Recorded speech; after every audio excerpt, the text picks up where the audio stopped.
Welcome back to Hey Kentucky. It is now time to talk about the brackets.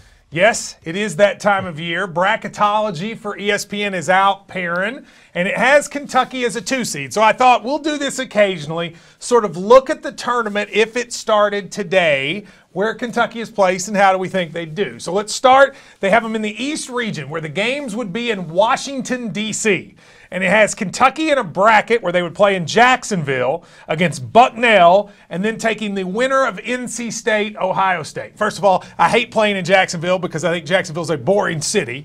But assume that they beat Bucknell. How do you like the Cats against Ohio State or NC State in the second round? Bucknell's going to give them a little bit of run because they're a seasoned team. They're a good veteran group.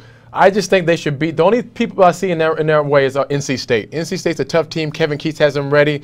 They're a primed-up team, battle-tested a little bit, and that's a little bit of an out, but Kentucky should beat them because they have better talent. But here's the thing about NC State. They've played pretty well this year. They've got a lot of weapons, but when they play somebody good, they lose. I mean, the problem they have is that they didn't play anyone. Kevin Keats is trying to, build that program, former Louisville guy. Yeah. If they played him, what about the whole Kentucky-Louisville part of it? I mean, there's a little bit of that undertone there, but at the same time, I think Kentucky just has better talent. You know, it's never going to be an easy out when you play against a major opponent from a major conference, and the ACC is a tough conference. So is the SEC.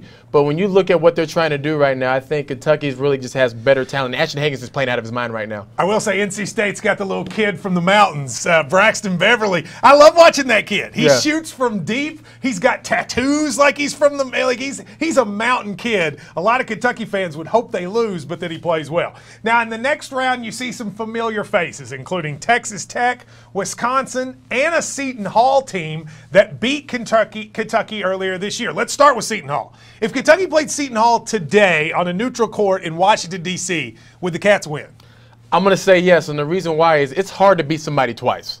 You know, when you play somebody twice, it's hard to beat somebody twice. And that game was so close, it came down to the end. It wasn't like they beat them. The time just ran out in that game. And Kentucky was up 8 with 3 minutes to go in regulation and should have won and didn't do it. Texas Tech right there is the 3 seed. That's who Kentucky in theory would play. They've really fallen apart offensively. I just don't think that team can score enough to stop Kentucky. Do you? No, they don't have what you call a bat. They have a Batman. They don't have a Robin. They need another guy. They need a good complementary second scorer. Are you Batman or Robin? I think in this case of scenario, I feel like I'm Robin. But you're a good Robin. And the problem is Texas Tech doesn't have a Robin. Yes, very much so. So that's their main problem there. But you know what? When you look at that right there, Texas Tech, they do have a great coach, and he can coach them up all they want, but they don't have enough talent. They can't score. They can't score enough. Now, here's the interesting part. In the bracketology now, in the Elite 8 in Washington, D.C., it would have Kentucky and Duke for a spot at the 504. First of all, I can't even imagine what the crowd would be like for that game.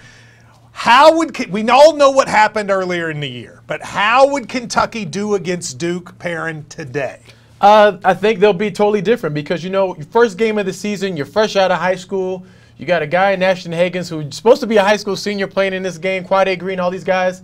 And they all try to play hero ball because that's what they did in high school. Well, that doesn't work against a group of guys like that. And Duke was just more prepared at the time than Kentucky was. Now that Kentucky's got some games under their belt, I like Kentucky in this game. But you would pick Kentucky over Duke today? I like them in this game because I just think that Cal has enough talent to try to wear these guys down. I know people are saying, you're crazy. Well, Syracuse was able to do it, and so was Gonzaga. And they have just as much talent on the Gonzaga side, and Kentucky has more talent than Syracuse. So when you've seen enough with that, I think Kentucky can get them because they're battle-tested. Perrin is picking the Cats against Duke. I hope we don't have to play them. I'd rather meet them in the Final Four than in the regional.